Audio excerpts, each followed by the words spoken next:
সব মশলা দিয়ে দিলাম।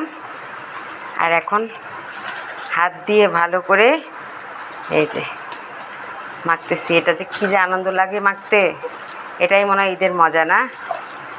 আর কি সুন্দর মশলার যে ঘ্রাণ, দারুণ লাগে এটা। এভাবে হাত দিয়ে ভালো মতো মাংস মশলার সাথে মিক্স করে রান্না বসানোর মজাই আলাদা, না? এভাবে মাংস বেশি টেস্ট হয়। এখনও পেঁয়াজ কুচি দেওয়া বাকি আছে, শুধু পেঁয়াজ বাটা দিয়েছি। আর সব মশলা তো দিলামই, আদা রসুন হলুদ মরিচ জিরে ধনিয়া তেজপাতা দারচিনি এলাচি সবই দিছি। এখন শুধু পেঁয়াজ কেটে কুচি করে দিয়ে দিব। তো ভালো করে মিক্স করে ঢাকনা দিয়ে সুন্দর করে বসাই দিব। মাংস আস্তে আস্তে কষিয়ে কষিয়ে রান্না করে ফেলবো। তো ঠিক আছে, আল্লাহ হাফেজ।